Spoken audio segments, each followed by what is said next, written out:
সুচরিতা যখন এ বাড়িতে বউ হয়ে আসে তখন কেবল এইচএসসি পাশ করেছে। একান্নবর্তী পরিবারে ওর বিয়ে হয়েছে।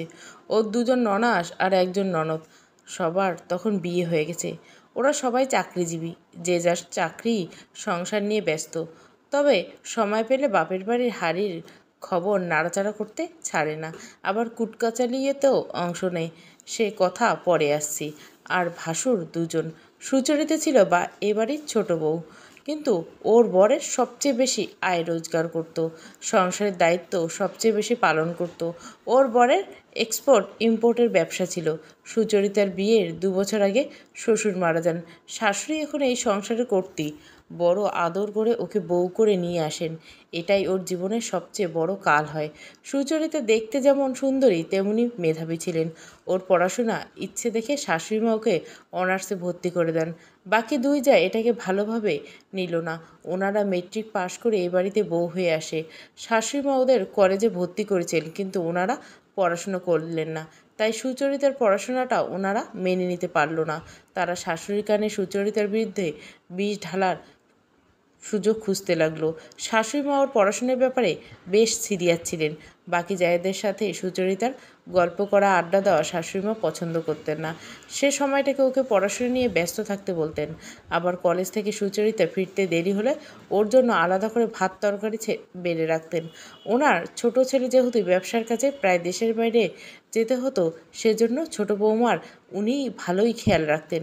এগুলো দেখে বাকি দুই জায়ের চোখ টাটাতে লাগলো। তারা প্রথমে নিজের স্বামীর কাছে সুচরিতার নামে কান ভারী করতে লাগলো। সুচরিতার বিয়ের সময় ওর বাবার বাড়ির অবস্থা বেশ ভালো ছিল। বাবা সরকারি চাকরিজীবী ছিলেন। ওরা 2 বোন 2 ভাই। সুচরিতা সবার বড়। ওর বাবার যতদিন চাকরি ছিল, ফলের সময় ঝুড়ি ভর্তি ফল শ্বশুরবাড়ি পাঠিয়ে দিতেন। আবার মাঝে মাঝে বাজার থেকে বড় মাছ কিনে পাঠিয়ে দিতেন। ঈদ পার্বণে সুচরিতার জন্য শাড়ি ও স্বামীর জন্য শার্ট প্যান্ট পাঠিয়ে দিতেন। সুচরিতা তখন শ্বশুরবাড়ির খুব কদর, কিন্তু ওর বড় দুই যা মুখে কিছু না বললেও সুচরিতার আদর দেখে হিংসায় জ্বলত। ওর বিয়ে 3 বছরের মাথায় ওর বাবার অবসরে যান। তখন আর আগের মতো শ্বশুরবাড়িতে তেমন কিছু পাঠাতে পারেন না। সুচরিতা তখন একটু একটু করে কদর কমতে থাকে। পড়াশোনাটাও বাধাগ্রস্ত হয়। জায়েরা সুচরিতার পড়াশোনায় বাধা দিতে লাগলো। ওর মেজোজা রশিদা একদিন ওর শাশুড়িকে বলল, মা, এ আপনার কেমন বিচার? আমরা দুই যা সারাদিন কাজ করব, আর সুচরিতা ড্যাং ড্যাং করে কলেজে যায়। ও কি আদৌ কলেজে যায় নাকি আড্ডা মারতে যায় কে জানে। এদিকে সুচরিতা কলেজে যাওয়ার পর ওর বড় যা এসে শাশুড়িকে বলল, মা, আপনি তো জানেন না সুচরিতা কেমন অপচয় করে। তরকারিতে যখন তেল ঢালে মনে হয় না তেল না, উনি পানি ঢালছে। আবার কাপড় ধোয়ার সময় পানির মতো সার্ফ এক্সেল খরচা করে। দুদিনে আপনার এত যত্ন করা সংসার লাটে উঠবে। ওদের দুই জায়ের ষড়যন্ত্রে শাশুড়িমা কলেজে যাওয়ার উপর প্রথমে নিষেধাজ্ঞা জারি করলেন। সপ্তাহে 3 দিন সুচরিতা কলেজ যেতে পারবে, এই আইন আরোপ করলেন। সুচরিতা দমে যাবার পাত্রী নয়, তাই বাকি 2 দিন পড়াটা বন্ধু বান্ধবের কাছ থেকে টুকে নিত। তাও পড়াশোনা সুচরিতা চালিয়ে গেল। তবে ওর খুব অবাক হলো যে শাশুড়িমা ওকে পড়াশোনার ব্যাপারে এতই সিরিয়াস ছিলেন। কী এমন মন্ত্রণা ও জায়রা দিল যে উনি আস্তে আস্তে ভোল পাল্টাতে শুরু করলেন। এটাকে শাশুড়িমায়ের অভিনয় ছিল ও বুঝে উঠতে পারল না। সুচরিতার বাবা অবসরে গেল। আমের সিজনে আগের মতো ঝুড়ি ভর্তি আম পাঠাতে না পারল। 8-10 কেজি আম নিয়ে উনি একদিন সকালবেলা সুচরিতাকে দেখতে যান। বাবাকে ড্রয়িং রুমে বসিয়ে রেখে সুচরিতা আমের ব্যাগটা রুমে নিয়ে যাওয়ার সময় মেজো জায়ের কথা শুনতে পেলেন। মেজো জা ও শাশুড়িকে বলছেন, মা, এই যে আমগুলো যে সুচরিতার বাবা এনেছে, তার টাকাটা মনে হয় ছোটো ভাই দিয়েছে। ও শাশুড়ি চিন্তিত হয়ে বলেন, তুমি কিভাবে জানো? আমি সেদিন সুচরিতাকে ছোটো ভাইয়ের কাছে টাকা চাইতে দেখেছি। ও মনে হয় সেদিন টাকাগুলো নিয়ে কলেজ যাওয়ার সময় ওর বাবার বাড়ি পৌঁছে দিয়ে আসছেন। আপনি বোঝেন না মা, রিটার্ন মানুষ, ফল কেনার টাকা কোথায় পাবে? সংসার চালাতে তো উনি হিমশিম খাচ্ছেন। সুচরিতা কাশি দিয়ে ওই রুমে আমগুলো রাখতে গেল। ওর দুই জায়ের কুটনি দেখ ও শাশুড়ির মেজাজ এমনিতে খারাপ হয়েছে। আমের থলিসহ সুচরিতাকে দেখে ঝাঁঝিয়ে উঠে বললেন, টাকা ধার করে তোমার বাবার ফকিরের ভিক্ষে আনার কি দরকার ছিল?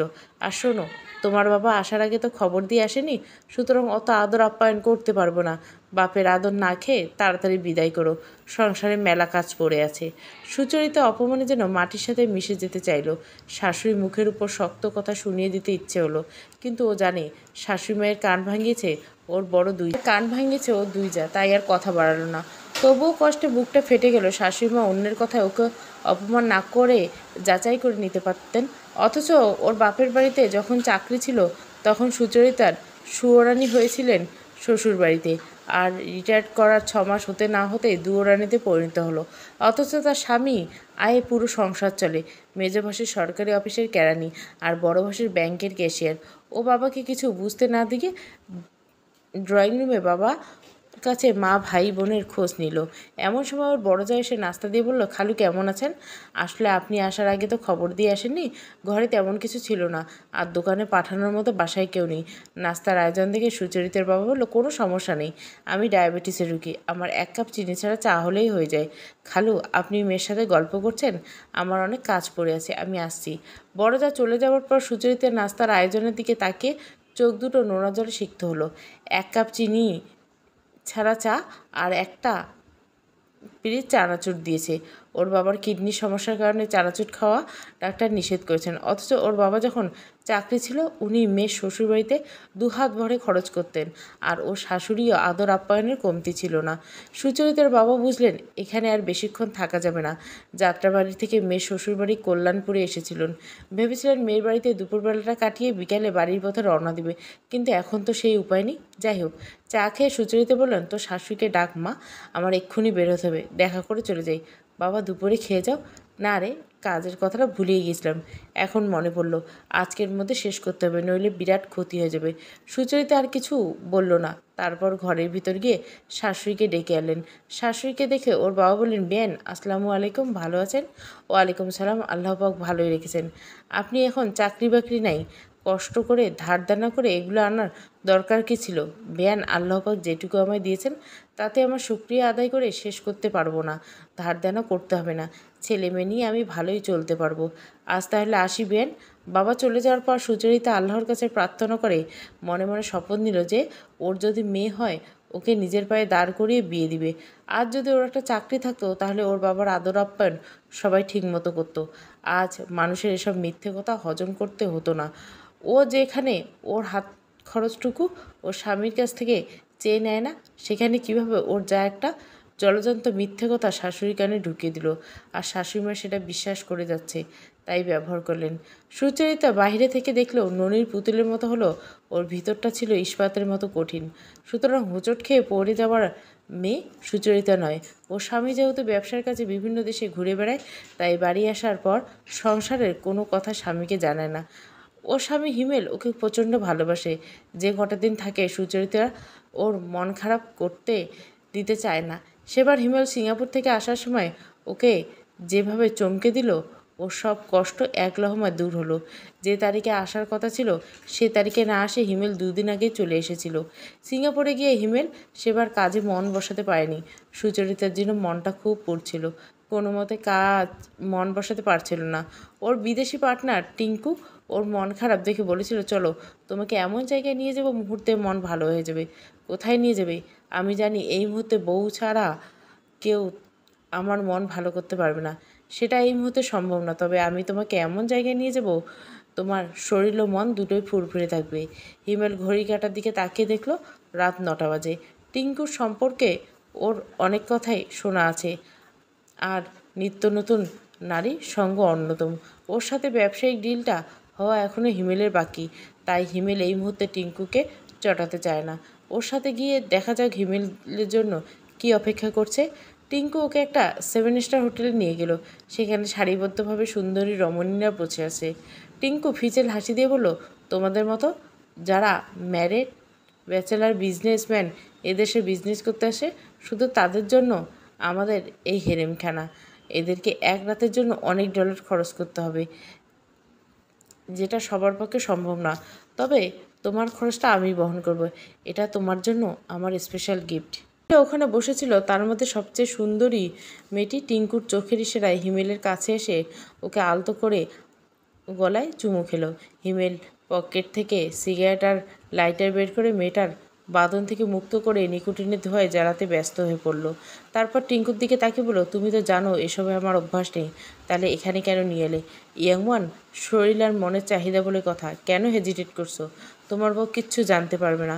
তোমার সাথে 5 বছর ধরে বিজনেস করছি, কখনো আমাকে এসব জায়গায় যাতায়াত করতে দেখেছো কিংবা একদিনের জন্য মদ ছুঁতে দেখেছো? আমি খুব সংযমী পুরুষ, আর তাছাড়া ওদেরকে দেখে আমার কোনো আগ্রহ তৈরি হয় না।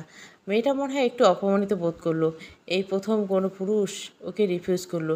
টিঙ্কু ওর চেহারা দেখে মনে হয় কিছু বুঝতে পারলো, তাই মেয়েটিকে জড়িয়ে ধরে হেমেলকে খুব মোলায়েম স্বরে বলল, তুমি তো ওকে সুযোগই দিলে না, একটু সুযোগ দিয়ে দেখো ওর করিশ্মা। গ্রিক দেবী আফ্রোদিতির নাম শুনেছ নিশ্চয়? এই মেয়ে দেখতে আফ্রোদিতির থেকে সুন্দর। কতজনের সাথে রাত কাটানোর জন্য মুখিয়ে থাকে। তোমার স্ত্রী নিশ্চয়ই এত সুন্দরী না? যে বয়সটা পদ্মস্খলনের সুযোগ ছিল, সেটা যখন পার করে এসেছি, তখন নতুন করে এসবে জড়াতে চাই না। হ্যাঁ, হয়তো তোমার চোখে প্রেমের দেবী আফ্রোদিতির থেকেও সুন্দর, কিন্তু আমার স্ত্রী আমার চোখে ওদের সবার থেকে সুন্দর। যাকে দেখলে আমার চক্ষু শীতল হয়, যার স্পর্শে আমার শরীর এবং মনের সব ক্লান্তি দূর হয়ে যায়। আর তাছাড়া এখন আমি বিবাহিত। আমার স্ত্রী বিশ্বাসের অমর্যাদা আমি করতে চাই না। আমার মতে একজন স্ত্রী যদি তার স্বামীর প্রতি বিশ্বস্ত থাকে, তেমনি একজন স্বামীরও উচিত তার স্ত্রীর প্রতি বিশ্বাস্ত থাকা। আহারে, তুমি সতীসাধ্যী পুরুষ। তুমি কি আসলে পুরুষ? সন্দেহ হয় আমার তো। এদের দেখলে শরীরের রক্ত গরম হয়ে যায়, শরীরের যন্ত্রপাতিগুলো নড়াচড়া করে। এখানেই তোমার সাথে আমার পার্থক্য। আর আমাকে যতই উস্কাও, এসব বিষয়ে আমার কোনো আগ্রহ ছিল না, আর ভবিষ্যতে যেন এমন থাকতে পারি, আমার জন্য এই প্রার্থনা করে চলো। Best of luck. প্রচণ্ড বিরক্ত নিয়ে হিমেল হোটেল থেকে বেরিয়ে আসলো।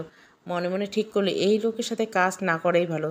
কি জানি কোথায় কোনো বনে জলে ডুবিয়ে দিবে, তার কোনো ঠিক নেই। সবার আগে মান সম্মান। টাকা জীবনের দরকার, কিন্তু অর্থের জন্য মান সম্মান খোয়ানো যাবে না। মোবাইলে টুং করে শব্দ হলো। মনে হয় সুচরিতা মেসেজ পাঠিয়েছে। হিমেল ভাবছে হোটেলে ফিরেই সুচরিতাকে কল করবে। অন্তত এই মুহূর্তে ওকে কাছা না পেলেও ওর গলার স্বর শুনতে পেলেও মনটা ঠান্ডা হবে।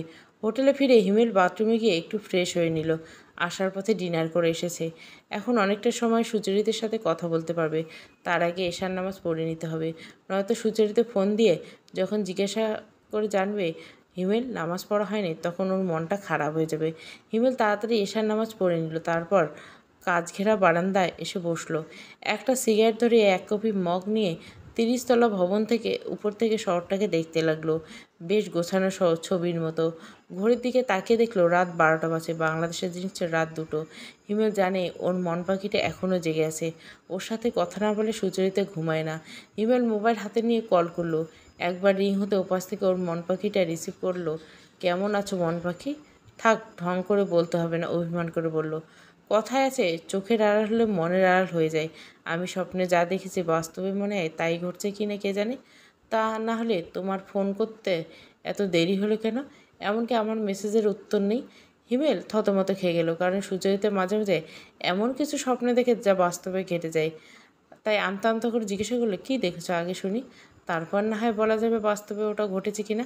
স্বপ্নে দেখলাম তোমার চারপাশে অনেকগুলি সুন্দরী নারী দাঁড়িয়েছে। তারপর? তারপর আর কি? ঘুম ভেঙে গেল। কেন, আরও কিছু দেখা বাকি ছিল নাকি? আমাকে কি তোমার সেরকম মনে হয়? অবশ্যই না। তোমার ভালোবাসা আমি পবিত্রতা খুঁজে পাই, তাই তো তোমাকে আমি চোখে এড়াই। আর এ তো ভালোবাসি। আমি তোমার ভালোবাসার মাঝে শান্তি খুঁজে পাই, এজন্য জান্নাতে সুখ। এখন ঘুমিয়ে পড়ো লক্ষ্মীটি, সকালে উঠে আবার সংসারের কাজে হাত লাগাতে হবে। তুমি কবে আসবে? কাজ শেষ হলে চলে আসবো। রাখছি মাই সুইটহার্ট। ফোনের মধ্যে দিলে না তো? দিলাম তো, তুমি শব্দ শুনতেই পেলে না? হিমেল ফোনে শব্দ করে ওর চুম্বন সুচরিতার কানে পৌঁছে দিয়ে ফোনটা রেখে দিয়ে ও ভাবতে লাগলো, সুচরিতা ঠিক স্বপ্নে যা দেখলো তাই তো আজ ওর লাইফে ঘটলো। ওর কাছে মনে হয় সুচরিতার মন আর শরীর যেহেতু পবিত্র, তাই হয়তো আল্লাহ পাক স্বপ্নে ওকে জানিয়ে দেয়। এটাই একান্ত হিমেলের ধারণা। সুচরিতার সাথে ওর বিয়ে হয়েছে 3 বছর, অথচ প্রতি রাতে সুচরিতাকে আন করা লাগে। পারফিউমের প্রতি হিমেলের বরাবরই অনেক দুর্বলতা, কিন্তু সুচরিতার গায়ে সুবাস পৃথিবীর তাবৎ পারফিউমকে হার মানিয়ে দেয়। সুচরিতার শরীরে সুবাসে বুঁদ হয়ে যুগ যুগান্ত পার করে দিতে চায়, অথচ সুচরিতার বয়স ওর থেকে প্রায় 10 বছর ছোট। বিয়ের সময় মনে হয়েছিল এত ছোট মেয়ের সাথে ও মানিয়ে নিবে কীভাবে, অথচ মেয়েটা ওর সাথে এত সুন্দরভাবে মানিয়ে নিয়েছে যে ওকে ভালো না বেসে পারা যায় না। ওর মতো বহমিয়ান পুরুষকে যে নারীর আঁচলে বাধা পড়তে পেরে বলতেই হবে ওর ভালোবাসার জোর আছে, নইলে কাল হিমেল দেশে ফিরে যাবে। সুচরিতার শূন্যতাকে ওকে বন্য করে তুলছে। ওর আর তর্স হয়েছে না। এমন সময় ল্যান্ড ফোনটা বেজে উঠল। রিসেপশনিস্ট ফোনটা দিয়েছে। ফোনটা রিসিভ করতে বলল, মিস্টার হিমেল বলছে।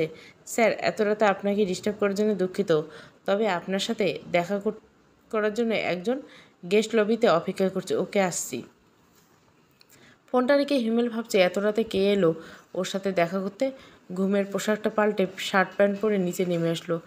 যাকে দেখতে পেলো ও চড়ক গাছ। টিঙ্কু ওকে যে মেয়েটার কাছে নিয়ে গিয়েছিল ওই মেয়েটা এখন ওর সামনে দাঁড়িয়ে আছে। আপনি এ সময় আর ঠিকানা পেলেন কোথায়? কেন এই লাস ভেগাস হোটেলটা কি আমার আসতে বারণ? তা হবে কেন? তবে আমি তো আপনাকে কল করিনি। কল করলে তো আর এখানে বসে থেকে কথা বলতাম না, সোজা তোমার রুমে চলে যেতাম। তা হঠাৎ কি উপলক্ষে আমার কাছে আসা? আসলে এই আমি আমার লাইফে প্রথম তোমার মতো একজন প্রেমিক পুরুষ দেখতে পেলাম। টিঙ্কুর সামনে তোমার সাথে ভালো করে কথা বলতে পারিনি, তাই কৌশলে ওর কাছ থেকে হোটেলের ঠিকানাটা নিয়ে এলাম। এখন মুখোমুখি বসে এক বউ পাগল আশিককে আমি দু চোখ ভরে দেখব। বড় ভাগ্যবতী তোমার বউ। তোমার বউ মনে হয় খুব সুন্দরী, তাই না? অবশ্য তুমি খুব হ্যান্ডসাম। জিম করা পেটানো বরিষ্ঠ শরীর, 6 ফিটের মতো লম্বা, মাথায় এক ঝাঁক কোঁকড়ানো চুল। বলতে পারো আমিও প্রথম দেখায় তোমার প্রেমে পড়ে গেছি। তুমি আমাকে তুমি করে বলতে পারো, ভয় নেই, তোমার গলায় ঝুলে পড়বো না। অবশ্য আমি ঝুলতে চাইলেও তুমি যে ধরা দিবে না তা আমি ভালো করেই জানি। শর্ট স্কার্ট, তার সাথে ছোট টপস, ভাঁজগুলো দেখা যাচ্ছে। যে কোনো পুরুষের উষ্ণ রক্ত করে দেওয়ার মতো মেয়েটার গঠনশৈলী। কিন্তু হিমেল কেন জানি না মেয়েটাকে বিরক্ত লাগছে। হাজার হোক টিঙ্কুর বান্ধবী বলে কথা, যতই বিরক্ত লাগুক প্রকাশ করা যাবে না। ভদ্রতা বজায় রেখে হিমেল মেয়েটাকে জিজ্ঞাসা করলো, তা আমার এখানে তোমার কি মনে করে আসা? আমি একটা বিষয় অবাক হচ্ছি জানো, তুমি এখনও পর্যন্ত আমার নামটাই জানতে চাইলো না। আমাকে তোমার ভালো লাগে নেই বলতেই পারো, কিন্তু নামটা জানতে তো অসুবিধা নেই। আমি কিন্তু তোমার নামটা ঠিক জেনে এসেছি। ও সরি, আসলে তোমার নামটা তো আমার জানা হয়নি। কী নাম তোমার? মোনালিসা। ভিনসেন্ট মোনালিসার মতোই তুমি সুন্দর। তোমার বউ তো আরও বেশি সুন্দর, তাই না? আমার চোখে পৃথিবীর সবচেয়ে সুন্দরী নারী। ছবি দেখতে পারি? কেন নয়? হিমেল মোবাইল বের করে সুচরিতার ছবিটা বের করে দেখালো। মোনালিসা ছবিটার পানে তাকিয়েছে। খুব সুন্দর, একদম নিখুঁত। তোমার বউ অনেক ভাগ্যবতী। জীবনে বহু পুরুষের সাথে মেলামেশা করেছি, কিন্তু তোমার মতো কাউকে নিজের বউকে এত ভালোবাসতে দেখিনি। আজ উঠি, ভালো থেকো। কী জন্য এসেছিলে সেটা তো বললে না? তোমার বউকে দেখতে এসেছিলাম, কারণ আজ অবধি কোনো পুরুষ আমায় রিফিউজ করেনি, তুমি প্রথম করলে, তাই খুব দেখতে ইচ্ছে হলো তোমার বউ দেখতে কেমন। Good bye. হিমেল খেয়াল করছে সুচরিতার চোখে, মোনালিসার চোখে সুচরিতার প্রতি ঈর্ষার দৃষ্টি। সুচরিতার মতো সাধারণ নারীর কাছে এই পরাজয়টা মোনালিসা মেনে নিতে পারল না, যেখানে ও পৃথিবীর অনেক ধনী ব্যক্তিদের মক্ষী রানী। রুমে এসে হিমেল অনলাইনে টিকিট কেটে ফেলল। এখানে ওর মন আর বসছে না। টিঙ্কুকে ইদানিং ওর কেমন জানি লাগে। কল্যাণপুরে সুচরিতার শ্বশুরবাড়িটা বাংলো টাইপের। 5টা বেডরুম, ডাইনিং, ড্রয়িং, কিচেন সহ 5 কাঠা জমির উপর বেশ বড় বাড়ি। দূর থেকে হিমেল বাড়িটার পানে তাকিয়ে প্রশান্তিতে মনটা ভরে ওঠে। ছোটবেলায় দেখা সারেং বউ সিনেমার কথা মনে পড়ে যায়। নিজেকে নায়ক ফারুকের মতো সারেং মনে হচ্ছে। আর কয়েক কদম হাঁটলে ওর বউটাকেও ছুতে পারবে। হাত ঘড়িটার দিকে তাকিয়ে দেখলো দুপুর 12টা বাজে। হিমেল ইচ্ছে করে ড্রাইভার মতিকে খবর দেয়নি, সুচরিতাকে চমকে দেবে বলে। উবার এসে বাড়ির গেটের সামনে নামলো। দারোয়ান শুক্কুর মিয়া গেট খুলে দিল। অবাক হয়ে জিজ্ঞেস করলো, সাহেব, আপনার না কয়দিন পর আসার কথা? শরীরটা ভালো আছে তো? আলহামদুলিল্লাহ ভালো আছে। তবে বাড়িটা এত চুপচাপ কেন? বাড়িতে কেউ নেই, শুধু ছোট ম্যাডাম আছে। বাকিরা কই গেছে? কুমিল্লা গেছে, মেজো সাহেবের শ্বশুরবাড়িতে বেড়াতে গেছে। হিমেল যেন মনে মনে খুশি হলো। আজ খালি বাড়িতে ও সুচরিতাকে একলা পাবে, এটা ভাবতে মনটা শিহরিত হলো। ডোরবেল বাজালো। দরজা খুলে মর্জিনাকে দেখে অবাক হয়ে বলল, তুই এখানে? বমি করি বইলা খালাম্মা আমার থুইয়া গেছে। মেজো আপাকে কুমিল্লা গেছে। তোর ছোট মামি কই?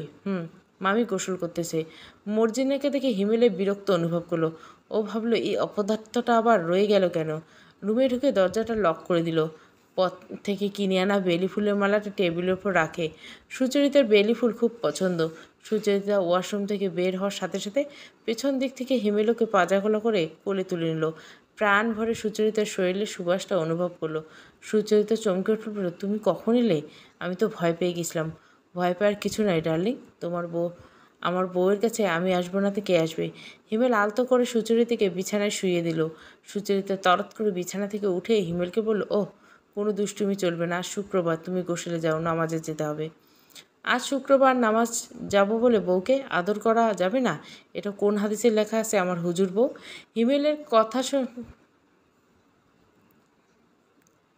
কথা শুনে সুচরিতা হেসে উঠল।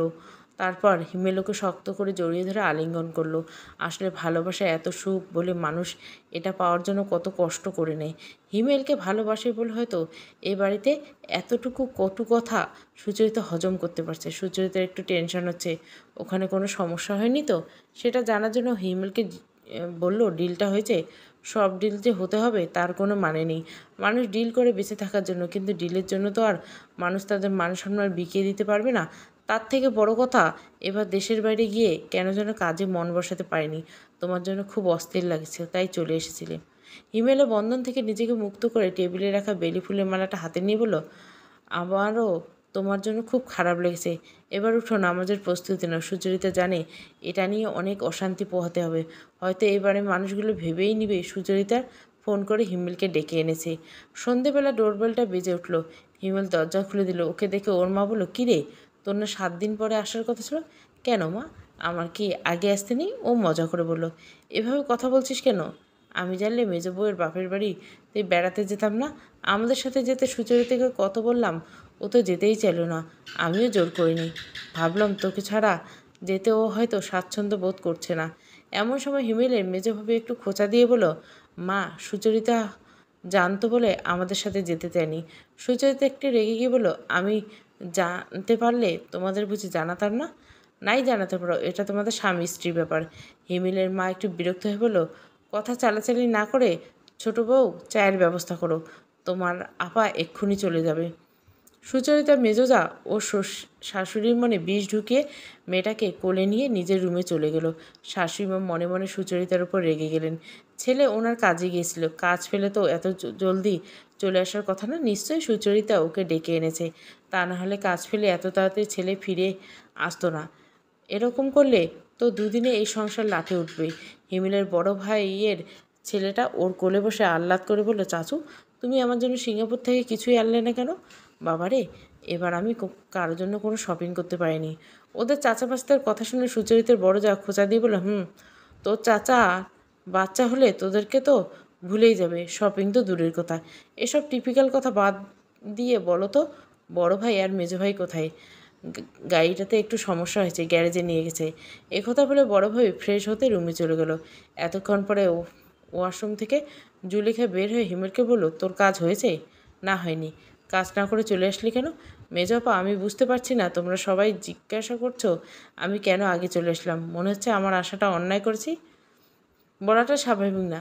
যে মানুষ এত কাজ পাগল ছিল, সেই মানুষ কাজ ফেলে এখন ঘরে চলে আসে, এই পরিবর্তনটা তো চোখে লেগে। শোন, তোর উপর কিন্তু মায়ের অনেক আশা ভরসা। মায়ের এই বাড়িটাকে 6 তলা বানাতে হবে, সুতরাং বউয়ের আঁচলবন্দি তোকে হওয়া যাবে না। এমন সময় চা নিয়ে সুচরিতা ড্রয়িং রুমে আসার সময় ওর মেজো ননসের সব কথাই শুনতে পেল। ওর মেজো ননস চায়ের কাপ হাতে নিয়ে সুচরিতার দিকে তাকিয়ে বলল, সংসার সুখের হয় রমণীর গুণে, এ কথা শুনেছ নিশ্চয়? সুচরিতা হাসতে হাসতে বলল, আপা, এর পরের লাইনটা বলেন তো। উপযুক্ত পতি যদি মেলে তার শনে। সেজন্য তো তোমাদের দুজনকে বলছি, নিজেদের আবেগ ইমোশনের এত বেশি গুরুত্ব দিও না, বাস্তবতা মানতে শেখো। ও জানতো হিমেল আশা নিয়ে এ বাড়িতে ভালোই নাটক হবে। সুচরিতার ননার চলে যাবার পর শাশুড়ি মা রান্নাঘরে এসে সুচরিতা থেকে বললেন, এত যে স্বামীর প্রতি পীড়িত, আজ বিয়ে 3 বছর হলো, একটা বাচ্চা পয়দা করতে পারলে না।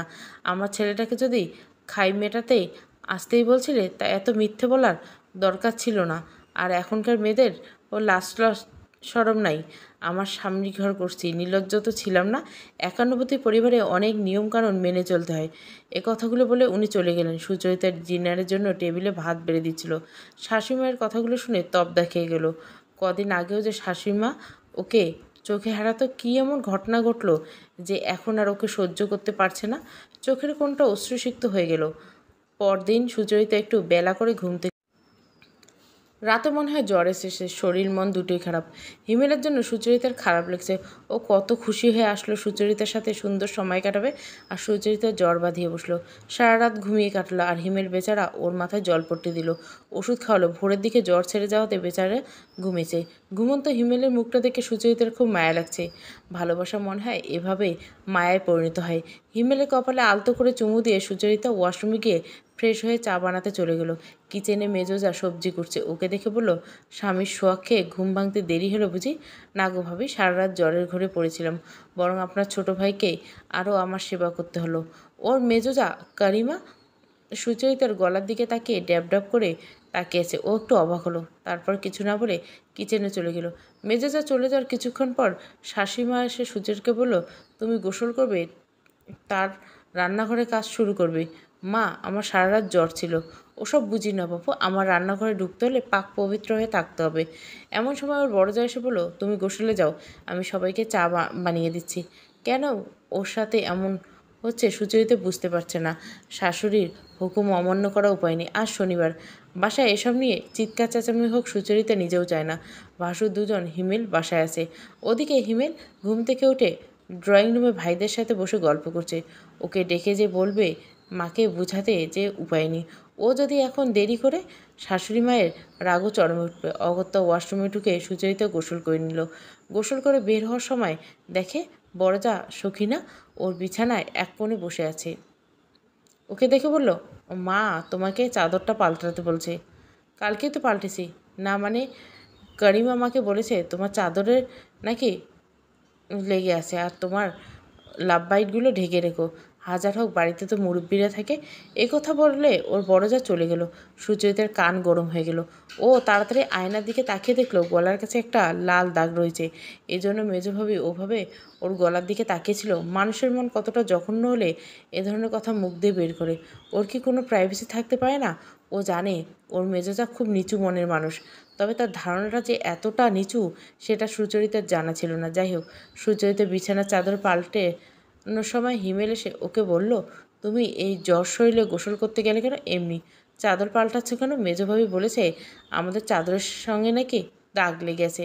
উনি কি ম্যাগনিফাইং গ্লাস দিয়ে চেক করছে? কি নোংরা মানুষের মন! কথা বলে হিমেল সুচরিতার কাছে আলমারির চাবিটা চাইল। সুচরিতার চাবিটা হিমেলের হাতে দিয়ে বিছানা গোছাতে লাগলো। হিমেল আলমারি থেকে 10,000 টাকা বার করে চাবিটা সুচরিতার হাতে দিল। সুচরিতা টাকাগুলো দেখে হিমেলকে জিজ্ঞেস করলো, তুমি কি কোথাও যাচ্ছ? না, বাড়িতে বিদ্যুৎ, গ্যাস আর পানির বিল দেওয়ার জন্য টাকাগুলো মেজো ভাইকে দিব।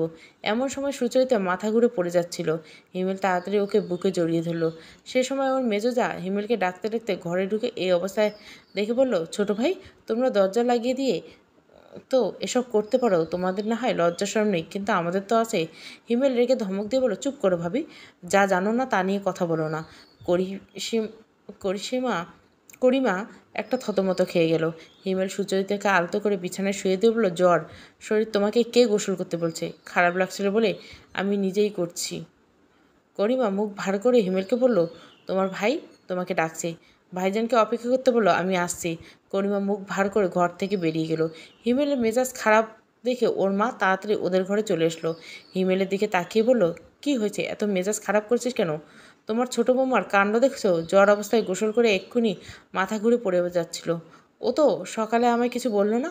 মা, তুমি এতদিন বুঝতে পারো নাই? ও তো খুব চাপা স্বভাবের। ঠিক আছে, ওর শরীর দেখে মনে হচ্ছে খুব দুর্বল, আমি ওর জন্য দুধ নিয়ে আসছি।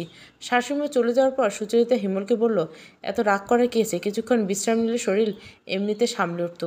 তুমি আর কোনো কথা বলবে না, আমি ডাক্তার ডেকে আনছি। হিমেল ওকে শুইয়ে দিয়ে ঘর থেকে বের হয়ে গেল। ওর মেজো ভাইয়ের হাতে টাকাগুলো তুলে দিল।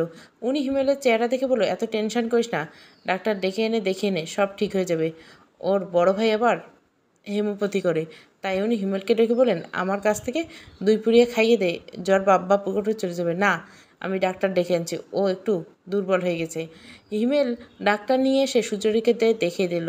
এতে যে সুখবরও জানতে পারলো, এক লহমায় ওর সব রাগ পানি হয়ে গেল। ও বাবা হতে চলেছে, ভীষণ আনন্দ হচ্ছে। এ আনন্দ ভাষায় প্রকাশ করার মতো নয়। ডাক্তারকে এগিয়ে দিয়ে ফেরার পথে 5 কেজি মিষ্টি কিনে ঘরে আনলো। ওর মা দেখে বলল, কিরে, অসময়ে এত মিষ্টি কেন কিনতে গেলি? মা, তুমি আবারও দাদি হতে চেয়েছে তাই নাকি? হিমেল মিষ্টির প্যাকেটটা খুলে ওর ভাসতে রাজনকে ডেকে বলল, আয় বাপ, হওয়ার খাওয়া মিষ্টি খা। কে বাপ হচ্ছে চাচা? আমি না তুমি? তুই তো বাপ হয়ে গেছিস, আমি কেবল হচ্ছি। আমি কোথায় বাপ হলাম? আমাদের সবার বাপ তুই। এই কথা বলে চাচা ভাসতে হেসে উঠল। হিমেলের ভাবিদের ডেকে বাড়ির সবাইকে মিষ্টি দিল। রুমে চলে গিয়ে দেখলো সুচরিতা বেঘরে ঘুমাচ্ছে। ওকে আর ঘুম থেকে ডেকে তুললো না। ও ময়লা কাপড়গুলো মেশিনে দিয়ে গোসল করতে ওয়াশরুমে চলে গেল। এদিকে সুচরির মেজোজা এই খবরে খুশি হতে পারল না, কারণ তার তো মেয়ে হয়েছে, কিন্তু বড় জায়ের ছেলে হওয়াতে এ বাড়িতে বেশি আদর পায়। এরপর যদি সুচরিতার ছেলে হয়, তাহলে ওর মেয়ের কপালে কোনো আদরে জুটবে না। ও এক গ্লাস আনারসের জুস বানিয়ে সুচরিতার ঘরে নিয়ে গেল। ওই সময় হিমেল ওয়াশরুম থেকে বের হয়ে এসে দেখে মেজোভাবি সুচরিতার জন্য জুস বানিয়ে এনেছে। ওর তখন মেজোভাবির সাথে ওরকম খারাপ ব্যবহার করতে একটু খারাপ লাগলো, তাই গলার স্বরটা নরম করে বলল, ভাবি তুমি কিছু মনে করো না। আসলে সুচরিতা মাথা ঘুরে পড়ে যাওয়াতে খুব ভয় পেয়ে গেছিলাম। না ভাই, আমি কিছু মনে করিনি। ওর ঘুম ভাঙলে জুসটা খাইয়ে দিল, আর মনে মনে বলল, তুমি জানোই না আমি কি জিনিস। সুচরিতার ঘুম ভাঙলো দুপুর 2টার দিকে। ঘুম ভেঙে দেখে হিমেল ওর মাথার কাছে বসে আছে। হিমেল ওকে চোখ মেলতে দেখে বলে, এখন কেমন লাগছে? বেশ ভালো। বাথরুমে গিয়ে ফ্রেশ হয়ে এসো, একসাথে লাঞ্চ করবো। সুচরিতা আস্তে আস্তে বিছানা থেকে উঠে বসলো। হিমেল ওকে জড়িয়ে ধরে কপালে আলতো করে চুমু খেয়ে বলল, আল্লাহ পাক আমাকে জীবনের সবচেয়ে বড় উপহার দান করেছে। আমি ভীষণ খুশি, এতটাই খুশি যে ভাষায় প্রকাশ করতে পারছি না। যাও তাড়াতাড়ি ফ্রেশ হয়ে আসো। সুচরিতা ওয়াশরুম থেকে ফ্রেশ হয়ে এসে যখনই রুম থেকে বের হবে, সে সময় ওর মেজোদা এসে বলল, তুমি উঠেছো, জুসটা খেয়ে নাও। ঘরে ঢুকে জুসের গ্লাসটা যখনই সুচরিতার দিকে বাড়িয়ে দিবে, অমনি অমনি হিমেল বলল, ভাবি খালি পেটে জুস এখন ওর খাওয়ার দরকার নেই, পেটে গ্যাস হবে। তুমি বরং জুসটা নিয়ে যাও, ও বরঞ্চ ভালো করে লাঞ্চ কর। ঠিক আছে ভাই। প্রচণ্ড বিরক্ত সহকারে করিমা জুসের গ্লাসটা হাতে নিয়ে কিচেনে চলে গেল। আর মনে মনে ভাবতে লাগলো, যখনই ও সুচরিতাকে ঘায়ল করতে যায়, তখনই মেয়েটা কীভাবে যেন পার পেয়ে যায়। তবে করিমাও হাল ছাড়ার পাত্রী নয়। শাশুড়ি মা সুচরিতার পছন্দের খাবারগুলো রান্না করছে। কলার মোচার কাবাব ভুনা, গরুর মাংসর পাট শাক ভাজি, শুটকি ভর্তা, সব উনি নিজের হাতে রান্না করছেন। সুচরিতার উদ্দেশ্যে কারিমা বলল, সুচরিতাকেই ভাগ্য তোমার, অনেক ভাগ্য করে এমন শাশুড়ি কপালে জুটে। তুমি ছোট ছেলের বউ বলে মা তোমাকে চোখে হারায়। আজকে সব রান্না মা তোমার জন্য নিজে হাতে রান্না করছে। হিমেল খুশিতে গদগদ হয়ে বলল, আমার মায়ের কোনো তুলনা নাই। আমার মায়ের রান্নার স্বাদ তো অমৃতের মতো। সুচরিতার বড় যা নিজের স্বামীর কৃতিত্ব জাহির করতে বলল, ছোট ভাই, আজকে বাজার কিন্তু তোমার বড় ভাই করেছে। তোমার ভাই আবার বাজারটা ভালো করে। করিমাও স্বামীর গুণকীর্তন করতে গিয়ে বলল, ছোট ভাই, তোমার ভাই কিন্তু সুচরিতার জন্য অনেক রকমের ফল কিনে এনেছে। এখন তো আমের সময়, চাঁপাইনবাবগঞ্জের বাগান থেকে আমের অর্ডার করেছে। সুচরিতা 3 বছরে এ বাড়িতে সবাইকে ওর চেনা হয়ে গেছে, তাই এদের আধিক্যতা সুচরিতার মন এখন আর গলে না। লাঞ্চ করে সুচরিতার রুমে চলে আসলো। ওর সাথে সাথে হিমেলও রুমে চলে আসলো। বিছানায় বসতে না বসতে সুচরিতার শরীরটা গুলিয়ে উঠল। দৌড়ে ওয়াশরুমে যেতে গিয়ে বাথরুমের দরজার সামনে দুপুরে যা খেয়েছিল সব উগড়ে দিল। হিমেল টেবিলে রাখা পানির বোতলটা মুখটা খুলে ওর হাতে দিয়ে বলল, তুমি মুখ হাত ধুয়ে কুলি করে বিছানায় এসে বসো, আমি পরিষ্কার করছি। সমস্যা নেই, আমি ওয়াশরুমে গিয়ে পরিষ্কার করে ফেলতে পারবো। যা বলছে তাই করে। সুচরিতা আবার মাথাটা ঘুরে পড়তে পারে। সুচরিতা আর কথা বাড়ালো না, সুবোধ বালিকার মতো বিছানায় এসে বসে পড়লো। বমি হবে, মাঝে মাঝে মুড সুইং হবে, খাওয়ার রুচি থাকবে না। এসব কমপ্লিকেশনের কথা ডাক্তার হিমেলকে বলেছে। সুচরিতার জন্য ওর খুব কষ্ট হচ্ছে। এক তো গত রাতে জ্বর গেল, এখন আবার যা খেলো সব উগড়ে দিল। হিমেল ওয়াশরুমটা ডেটল পানি দিয়ে ভালোভাবে ধুয়ে নিল। বমিগুলো বেলচা দিয়ে তুলে প্যানে ফেলে দিল। তারপর কিচেনে গিয়ে করিমাকে বলে, ভাবি সুচরিতা বমি করে সব উগড়ে দিল, বমির সাথে অনেক পানিও বেড়েছে, ওকে একটু জুস বানিয়ে দাও। তুমি ঘরে গিয়ে বসো, আমি এক্ষুনি জুস বানিয়ে আনছি। খুশিতে ডগমগ হয়ে কারিমা জুস নিয়ে সুচরিতার ঘরে গেল। ও ভাবলো এবার রেখে আসবে না, দাঁড়িয়ে থেকে খাইয়ে আসবে। সুচরিতার বয়স কম বলে ওকে উপর যতটা সহজ সরল লাগুক না কেন, ভেতরটা ঠিক ততটাই কঠিন। আপাতত ও বুঝে গেছে এই বাড়িতে আপাতত ওর কোনো বন্ধু নেই। করিমা জুসের গ্লাসটা সুচরিতার হাতে দিয়ে বলো, এক্ষুনি খেয়ে নাও, দেখবে শরীরে জোর পাবে। সুচরিতার জুসের গ্লাস হাতে নিয়ে এক চুমুক খেয়ে ওর কেমন যেন মনে হলো এটা আনারসের জুস। ও জুসটা না খেয়ে করিমার দিকে তাকে বলে, ভাবি এটা কি আনারসের জুস? করিমা কিছু না জানার ভান করে বলল, সমস্যা কি? আমি তো জেবাকে পেটে নিয়ে প্রচুর আনারসের জুস খেয়েছি। তুমি তোমার মেয়েকে পেটে নিয়ে আনারসের জুস খেয়েছো কি খাও নাই, এটা নিয়ে আমার কোনো মাথা ব্যথা নেই। তবে আমাকে এই প্রাথমিক পর্যায়ে তোমার এই জুসটা দেওয়া উচিত হয়নি। আমি যদি পুরো জুসটা খেয়ে ফেলতাম, আল্লাহ না করুক, আমার বাচ্চার ক্ষতি হতে পারত।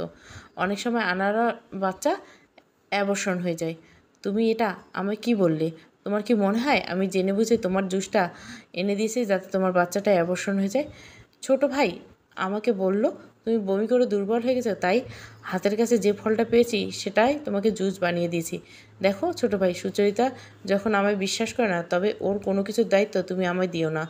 এই পৃথিবীতে যেচে কারো উপকার করতে নেই। এ কথা বলে কাঁদতে কাঁদতে সুচরিতার ঘর থেকে করিমা বের হয়ে গেল। হিমেল করিমার এই ছলচাতুরি বুঝতে পারল না। ও ভাবলো ডাক্তার বলেছে এই সময় সুচরিতার মুড সুইং হবে, হঠাৎ করে রেগে যাবে, এটা তারই হয়তো লক্ষণ। তাই সুচরিতা বলল, সুচরিতা তোমার মনে হয় কোথাও ভুল হচ্ছে। ভাবি কেন চাইবে আমাদের বাচ্চাটা অ্যাবর্শন হয়ে যাক? সুচরিতা আসলে এই বিষয়টা নিয়ে আর কথা বলতে ইচ্ছে করছে না, তাই হিমেলকে বলল, আমি এই বিষয়ে তোমার সাথে কোনো কথা বলতে চাইছি না। এদিকে কারিমা মন খারাপ করে শাশুড়ি মায়ের ঘরে এসে কাঁদতে কাঁদতে বলল, মা, সুচরিতা বলছে ও আমায় বিশ্বাস করে না। আমি চাই ওর বাচ্চাটা অ্যাবর্শন হয়ে যাক, সেজন্য ওকে আমি আনারসের জুস বানিয়ে দিয়েছি। কত বড় অভিযোগ করলো ও আমার প্রতি। আপনি তো বলতেন ও খুব সহজ সরল, ভাজা মাছটা উল্টে খেতে জানে না। এখন তো দেখছি পাজি। ভাজা মাছ তো ভালোই উল্টো করে জানে, সে সাথে কাটা ছাড়াতেও জানে। দেখলেন খাবার টেবিলেও কী করলো? আপনি যে এত কষ্ট করে ঘেমে নিয়ে ওর জন্য ভালো মন্দ রান্না করলেন, একটা কথা মুখ দিয়ে বের করলো। বিষটা তো ঢাললাম, এবার সুচরিতা তুমি বুঝবে কত ধানে কত চাল। আসলে একদম প্রাথমিক পর্যায়ে আনারসের জুস খাওয়া উচিত নয়। তুমি এটা জানতে না? জানলে কি আর ওকে দেই? মানুষের ভুল তো হতে পারে। ছোটো ভাই এসে বললো ও বমি করে ক্লান্ত হয়ে গেছে, তাই হাতের কাছে যে ফলটা পেয়েছি সেটাই দিয়ে ওকে জুস বানিয়ে দিয়েছি। আচ্ছা ঠিক আছে, এই বিষয়টা তুমি আমার উপর ছেড়ে দাও। শাশুড়িমা কারিমার কাছে সবটা শুনে সুচরিতার উপর রেগে থাকলো। মনে মনে ভাবলো, আজ আর এটা নিয়ে কিছু বলবেন না। কাল ছেলেরা অফিসে গেলে এর বোঝাপড়া উনি করবেন। এত সাধনার গড়া সংসার উনি ভাঙতে দেবেন না। এদিকে রাতে হিমেল খবর পেল ওর নিউ ওয়াটারের ডিলটা হাতছাড়া হয়ে গেছে। যদিও এরকম হওয়ার কথাই ছিল, ও টিঙ্কুর সাথে আর বিজনেস করতে চায় না। এবার সিঙ্গাপুরের বাতাসে টিঙ্কুর সম্পর্কে কিছু কথা শুনে এসেছে। ও নাকি তাই তো চিঠি মারফত টিঙ্কুর সাথে ওর বিজনেস করবে না এটা জানিয়ে দিয়ে চলে এসেছে। কিন্তু ও এটা বিষয়ে জানে না, এই বিষয়টা ওর দুই ভাই ওকে প্রশ্নবাণে জর্জরিত করবে। পরদিন হিমেল আর সুচরিতা খুব ভোরে ঘুম থেকে উঠল। নামাজ পড়ে সুচরিতা হিমেলের জন্য নাস্তা বানিয়ে টেবিলে দিল। নিটওয়ারের ডিলটা হাতছাড়া হয়ে যাওয়াতে ব্যবসায় কিছুটা ক্ষতি হবে, সেটা পুষিয়ে উঠতে সময় লাগবে। হিমেল রেডি হয়ে নাস্তা করে অফিসে চলে গেল। এরপর সুচরিতা সবার জন্য রুটি আর সবজি করে টেবিলে দিয়ে গেল। ওর বড় ভাসুর রোমেল আর মেজো ভাসুর সোহেলও নাস্তা করে নিল। বড় যা ছেলেকে নাস্তা খাইয়ে নিজে নাস্তা করে স্কুলে রওনা দিল। ওর মেজো জায়ের মেয়েটার জ্বর এসেছে, তাই কারিমা এখনও রুম থেকে বের হয়নি। শাশুড়িমা নাস্তা করার জন্য টেবিলে এসে বসলেন। মেজো ভাসুর তখন বড় ভাসুকে বললেন, ভাইয়া, বাড়ির বিলগুলো জমে আছে, দিতে হবে। তুমি কিছু টাকা দাও। কেন, হিমেল দেয়নি? না, মানে ওর কাছে এখনও চাইয়ে নেই। কিচেন থেকে সুচরিতা কথা শুনে ডাইনিংয়ে এসে সহজ সরলভাবে মেজো ভাসুরকে বলে, ভাইয়া, আপনি মনে হয় ভুলে গেছেন, কাল তো আপনাকে বিলের জন্য হিমেল 10,000 টাকা দিল। আমার কাছ থেকে আলমারির চাবি নিয়ে হিমেল টাকা বার করে আপনার হাতে দিয়েছে। কথা শুনে মেজো ভাসুর যেন তেলে বেগুনে জ্বলে উঠলেন। রেগে গিয়ে চড়া গলায় সুচরিতাকে বললেন, কখন দিয়েছে? তুমি কিচেনে কাজ ফেলে আমাদের কথার মাঝে ঢুকছে কেন? না, মানে আমি ভাবলাম আপনি হয়তো ভুলে গেছেন। আমার জন্য ডাক্তার আনতে যাওয়ার সময় আপনার হাতে টাকাটা দিয়ে গেছে। কথা বলে সুচরিতা আবার কিচেনে চলে গেল। আজকে সুচরিতা বলতে বাধ্য হলো, কারণ ওর মেজো ভাসুর প্রায় এই কাজ করে থাকেন। একই পরপাশে দুই ভাইয়ের কাছে টাকা নেন। সুচরিতা চলে আসার পর ওর বড় ভাসুর রোমেল সোহেলকে বলল, তুই ওর উপর রাগ করছিস কেন? তোর তো ভুল হতেই পারে। বিলের টাকা দেওয়া হলো কি না এসব বিষয়ে তাকে কে মাথা ঘামাতে বলেছে? ঘরের বউ, সে রান্না বাড়া নিয়ে ব্যস্ত থাকুক, এতদিকে তো তার খেয়াল না করলেও চলবে। এদিকে সোহেলের হাঁক ডাকে কারিমা ডাইনিংয়ে রুমে চলে আসলো। শাশুড়িমা বুঝতে পারছেন না সোহেল কেন রেগে যাচ্ছেন। সুচরিতা ঠিকই বুঝতে পারছে। দেখা যায় একই বিলের টাকা ও বারবার নেয়। সে টাকা দিয়ে বউয়ের জন্য দামি শাড়ি অথবা মেয়ের জন্য খেলনা অথবা শাশুড়ির মনের মতো বাজার করে দিয়ে ক্রেডিট নেয়। হিমেল তো ব্যবসার কারণে সময় পায় না, কিন্তু টাকাটা দিয়ে দেয়। তারপরে হিমেলের কোনো গুরুত্ব হয় না। কারিমা মুখ ভার করে কিচেনে আসলো। সুচরিতা কারিমাকে জিজ্ঞাসা করলো, ভাবি, যেবার জ্বর এখন কেমন? কারিমা কোনো জবাব না দিয়ে মেয়ের জন্য দুধ বানিয়ে নিয়ে চলে গেল। বড় ভাসুর অফিসে রওনা দিল। শাশুড়িমা নাস্তা করে নিজের রুমে চলে গেলেন। সোহেলও মায়ের রুমে গিয়ে বসলো। সুচরিতা শাশুড়ি মায়ের জন্য চা বানিয়ে ওনার রুমে যাওয়ার সময় শুনতে পেলেন সোহেল তার মাকে বলছে, মা, অনার্স কমপ্লিট হয়ে গেল সুচরিতার, আর পড়ানোর দরকার নেই, এখন মন দিয়ে সংসার করুক। দেখো না এখনই কত দিকে মাথা ঘামাতে শুরু করছে। আমাদের ভাইদের টাকা পয়সার ব্যাপারে ও নাক গলানো কে? এ বাড়িতে এসেছে মাত্র 3 বছর। আমাদের বাকি বউদের তো এসব বিষয়ে কথা বলার আজও সাহস হয়নি। মা, ওকে তুমি সাবধান করে দিবে যেন সংসারে এসব বিষয়ে মাথা না ঘামায়। তখন কিন্তু আমি খারাপ হতে ভাবতে হবো। আমিও ভাবছি মাস্টার্সে আর ভর্তি করবো না। তুই ওর বিষয়টা আমার উপর ছেড়ে দে। তুই এখন অফিসে যা, আমি বাকিটা দেখছি। বেশ কিছুক্ষণ পর দরজায় নক করে সুচরিতা শাশুড়ির হাতে চায়ের কাপ দিয়ে দুপুরে কী রান্না হবে জিজ্ঞাসা করলো। শাশুড়িমা সুচরিতার কথার জবাব দিলেন না। তখন সোহেল খেকিয়ে উঠে সুচরিতাকে বলল, দেখতে পাচ্ছ না আমি আর মা এখানে জরুরি কথা বলছি? এমন সময় তোমাকে এখানে কে আসতে বলছো? আড়ি পেতে আমাদের কথা শোনার ইচ্ছে, তাই না? না ভাইয়া, আমি মাকে চাটা দিতে আসছিলাম। তুমি কি ভাবো আমরা সবাই বোকা, তুমি একাই চালাক? সোহেল খেকিয়ে ওঠা দেখে সুচরিতা কিছু না বলে নিজের রুমে চলে আসলে এই বিষয়গুলো ও হিমেলকে কীভাবে বলবে? হিমেলও ভাবতে পারে না সুচরিতার মনে হয় মায়ের রুমে আড়ি পেচ্ছে। হিমেল ওকে ভালোবাসে, কিন্তু ওর ভাই বোনের প্রতিও অসম্ভব দুর্বলতা, আর এরা এই বিষয়টা নিয়ে হিমেলকে ব্ল্যাকমেল করে। যেন ওর বিয়ের মাসখানেক পরে যেবার জন্ম হয়, ওর মেজ ভাসুরের অবস্থা খুব একটা ভালো ছিল না। তখন ওনার হাতে টাকা না থাকার কারণে সিজার হওয়ার সমস্ত খরচ হিমেল বহন করে। তখন হিমেল ব্যবসাটা গুছিয়ে ওঠেনি, যার ফলে হিমেল আর সুচরিতার কক্সবাজারের হানিমুন প্রোগ্রামটা ক্যান্সেল করতে হয়েছে। এবারে শাশুড়িমা বায়না ধরেছিল উনি ওনার মেজ মেয়েকে সাথে নিয়ে কক্সবাজারে যাবেন। এ কথা শুনে সুচরিতা হানিমুনে যাওয়ার আগ্রহ হারিয়ে ফেলেছেন। এছাড়া সুচরিতার সন্দেহে সোহেলের মনে হয় বদ অভ্যাস আছে, কারণ মাঝে মাঝে রাত করে বাড়ি ফিরে। এটা নিয়ে শাশুড়িমা আর বড় বসে সোহেলকে বকাঝকা করে। যাই হোক, সন্দেহ করে কিছু বলা উচিত নয়, তবে কিছু একটা গড়বড় আছে, এটা সুচরিতা ভালোই বুঝতে পারে। ছেলের সমস্যা আছে বলে শাশুড়িমা ও করিমাকে একটু সামঝে চলেন, কারণ ও যে মুখরা, হয়তো এই সংসার ছেড়ে চলে যাবে। ওর বাড়ি নারায়ণগঞ্জ, 6 ভাইয়ের একমাত্র বোন, ওর বাবা মেম্বার। মাঝে মাঝে করিমাকে সুচরিতা ওর ভাসুরকে বলতে শুনে, সাবধান, আমার সাথে তেড়িবেড়ি করলে বাপজানরে কইয়া দিমু, তখন বুঝবেন কত ধানে কত চাল। ডোরবেলটা বেজে উঠল। সুচরিতা দরজা খুলে দিল। কাজের ছুটা বুয়া চলে গেছে। ঘড়ির দিকে তাকিয়ে দেখলো 10টা বাজে। কাজের থালা বাসন কুসন ধুয়ে কিচেনটা পরিষ্কার করুক, এভাবে সুচরিতা বিছানায় গাটা এলিয়ে দিল। ক্লান্ত শরীরে একটু তন্দ্রার মতো এসে গেছে। কাজের খালার ডাকে ওর ঘুমটা ছুটে গেল। খালা, আমার কাজ শেষ হয়ে গেছে, আমি গেলাম, দরজাটা লাগিয়ে দেন। ও মেইন দরজায় লাগিয়ে রুমে আসলো। এমন সময় শাশুড়িমা এসে বললেন, সোহেল যে তোমাকে বকাঝকা দিয়েছে, এটা আবার হিমেলের কানে লাগিয়ে ভাইয়ে ভাইয়ে সংঘাত সৃষ্টি করো না। অনেক কাঠখড় পুড়িয়ে আমি এই সংসার করেছি, তোমাদের ভুলের জন্য আমি আমার সংসারকে ভাঙতে দেব না। মা, এটা তো শুধু আমার একার দায় না, সংসারের প্রতিটা মানুষকে এটা বুঝতে হবে। কিন্তু তোমার তে আগ বাড়িয়ে টাকার কথাটা বলার দরকার ছিল না। তুমি টাকার কথা বলছো বলে সোহেল রাগ উঠে গেল। যাই হোক, কথায় কথা বাড়ে, রান্নাটা সেরে ফেলো। এদিকে দুদিকে কলেজ যেতে পারিনি, তাই শাশুড়িমাকে বলল, মা, আমি তো কটা দিন কলেজ যেতে পারিনি, পড়াগুলো টুকে আনতে হবে, আজকে দুপুরের পর কলেজ যেতে হবে। ঠিক আছে, যাও। সুচরিতা হিমেলের কাছে মেসেজ পাঠিয়ে ওর প্রোগ্রামের কথা জানিয়ে দেয়। এরপর রান্না শেষ করে দুপুরে খাওয়া শেষে কলেজের উদ্দেশ্যে রওনা দেয়। ওখানে সজল, শফিক, রিমা ওর জন্য অপেক্ষা করেছে। কল্যাণপুর থেকে মিরপুর বাংলা কলেজে যেতে সুচরিতার খুব একটা সময় লাগে না। তারপর ওরা সবাই মিলে প্রিন্স রেস্টুরেন্টে যায়। আসলো অনেক দিন থেকে সুচরিতা বন্ধুদের এটা দাবি ছিল, ওখানে সুচরিতা ওদের খাওয়ায়, সবাই মিলে একটু আড্ডা দেয়। সুচরিতার বাড়ির কুটকাচড়া থেকে বের হয়ে বন্ধুদের সাথে আড্ডা দিতে ওর নিজেরই বেশ ভালো লাগে। কখন যে সময় গড়িয়ে যায় টেরি পায় না। হঠাৎ ঘড়ির দিকে তাকিয়ে দেখে সন্ধ্যা 6টা বাজে। শফিকের কাছে নোটসগুলো নিয়ে ব্যাগে ভরে নেয়। এমন সময় ওখানে আর একটা টেবিলে ওর মেজ ভাসুরকে দেখতে পায়। মেজ ভাসুরের হাতে সুচরিতার আই কন্টাক্ট হয়। ওনার সাথে সুচরিতা দুজন লোক দেখতে পায়। সুচরিতা একটু ঘাবড়ে যায়। এটা নিয়ে ওর ভাসুর বাড়িতে কী কাহিনী করবে কে জানে। সুচরিতা যেই নিয়ে উঠতে যাবে অমনি হিমেলের একটা মেসেজ দেয়, ডার্লিং, তুমি কি এখন রেস্টুরেন্টে আছো? না, চলে গেছো। এখনও আছি, আমি আসছি, একটু অপেক্ষা করো।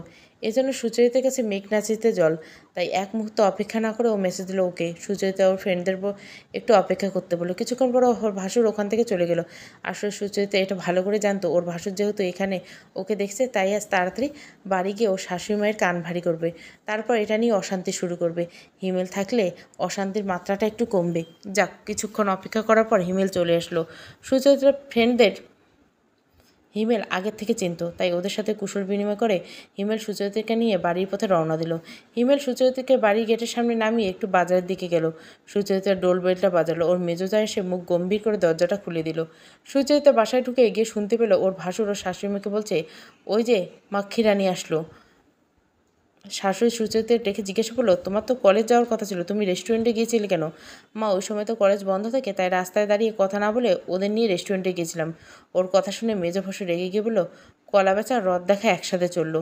বাকি বউরা সংসারে কাজ করে দিশে পায় না, আর উনি বন্ধুবান্ধব নিয়ে রেস্টুরেন্টে আড্ডা দিয়ে বেড়েন। সংসার শান্তি রক্ষাতে মা তুমি এসব বন্ধ করো। শাশুড়িমা ভাসুরের কথা শুনে রেগে বলল, শোনো মেয়ে, গ্রাজুয়েশন হয়ে গেলে আর পড়াশুনো করতে হবে না। সংসার করার জন্য এতটুকু পড়াশোনা যথেষ্ট। মা, আমি মাস্টার্সটা করতে চাই। তুমি তো জজ ব্যারিস্টার হচ্ছ না বা দেশ উদ্ধার করছো না যে তুমি পড়াশোনা না করলে সব গোল্লায় যাবে। আর আমার মুখের উপর কথা বলার সাহস তুমি পাও কই? যা বলছি তাই হবে। তোমার জন্য সংসারে অশান্তি ডেকে আনতে পারবো না। আর আমি ভাবতে পারি না আমার বাড়ি বউ পরপুরুষের সাথে রেস্টুরেন্টে বসে হাসাহাসি করবে। এপারে আমাদের একটা সম্মান আছে। তোমার এই ধরনের আচরণ যদি পাড়ার লোকের চোখে পড়ে তাহলে তোমার মান সম্মান তো ধুলোয় লুটবে। না বাপু, আমি তোমার জন্য আমার বাড়ির মান সম্মান খোয়াতে পারবো না। ওর ভাসুর রেগে গিয়ে সোফা থেকে দাঁড়িয়ে মারমুখী হয়ে বলল, সে কি দিকে কি ওনার খেয়াল আছে? তুমি যদি দেখতে মা, বাজারের মেয়েদের মতো ও কিভাবে হাসছিল ওই ফটকা ছেলেগুলোর সাথে, তাহলে তোমার মাথার চাঁদে গরম হয়ে যেত। এতই যদি লেখাপড়া করার শখ, তাহলে ড্যাং ড্যাং করে বিয়ের পিড়িতে বসলে কেন? নিজের মা বাপকে বলতে পারো না তুমি পড়ালেখা করতে চাও? সোহেল, তুই এত মাথা গরম করিস না, বিষয়টা আমার উপর ছেড়ে দে। সুচরিতা ওর ভাসুরের মার মুখে ভাব দেখে একটু ভয় পেয়ে গেল। পরমুহূর্তে নিজেকে সামনে নিয়ে ভাবলো, এদের সামনে ভয় পেলে এরা আরও পেয়ে বসবে, তাই নির্লিপ্ত ভাব দেখালো। এমন সময় ডোরবেলটা বেজে উঠলো। দরজা খুলে দেখে হিমেল এসেছে। হিমেল ওর চোখে পানি দেখে একটু অবাক হলো। ড্রয়িংয়ে মা আর ভাইকে বসে থাকতে দেখে এটুকু বুঝছে কিছু একটা ঘাবলা হয়েছে। সুচরিতা দরজা খুলে দিয়ে ওর রুমে চলে গেল। হিমেল ড্রয়িং রুমে ওনাদের বসে থাকতে দেখে জিজ্ঞাসা করলো, কি কোনো সমস্যা? সোহেল রাগান্বিত স্বরে বলল, বউকে এতটা বিশ্বাস করিস না। কেন, কী হয়েছে? তোর বউকে দেখলাম কিছু ফটকা টাইপের পোলাপানের সাথে প্রিন্স রেস্টুরেন্টে আড্ডা দিতে। তোমার কথা ভুল হচ্ছে, ও ফটকা টাইপের না, ওরা সুচরিতার ফ্রেন্ড। আমি ওদের খুব ভালো করে চিনি। আমি তো ওকে রেস্টুরেন্ট থেকে নিয়ে আসলাম। ওর কথা শুনে সোহেলের গলার স্বরটা একটু নামিয়ে বলল, আমরা সাবধান করার কথা বলছি, এখন বাকিটা তোর বোঝার ব্যাপার। পুরুষ হতে গেলে বউয়ের উপর কন্ট্রোল থাকতে হয়। আর একটা কথা, তোর বউ ইদানিং মায়ের মুখের উপর কথা বলে, এই বিষয়টা আমার ভালো লাগে না। ওকে নিষেধ করবি যেন কখনো মায়ের মুখের উপর কথা না বলে। এই কথা বলে সোহেলের রুমে চলে গেল। সুচরিতার নিজের রুমে থেকে সোহেলের এই কথাগুলো শুনতে পেল। হিমের রুমে এসে দেখলো সুচরিতার চোখ মুখ অনেকটা ফোলা, মনে হয় ও কেঁদেছে। এটা ভালোই বোঝা যাচ্ছে। সুচরিতা হিমেলের দিকে তাকিয়ে বুঝলো ওর মুখের চোয়াল শক্ত হয়ে গেছে। ওর ভাসুরের কথাগুলো ওর গায়ে খুব লেগেছে। হিমেল সুচরিতার সাথে কোনো কথা বলল না। এটা সুচরিতার খুব কষ্ট দিল। দোষ না করেও সবার কাছে ওকে কথা শুনতে হলো। হিমেলের মনে হয় সুচরিতার এই কষ্টটা উপলব্ধি করলে পারল না। তারপরে সুচরিতা হিমেলকে কিছু একটা বলতে চাইছিল।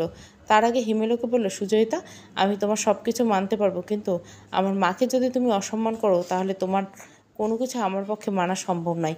আমার সাথে সংসার করতে গেলে এই কথাটা সারা জীবন মাথায় রাখতে হবে। আমি মাস্টার্স করতে চাইছিলাম, করবি।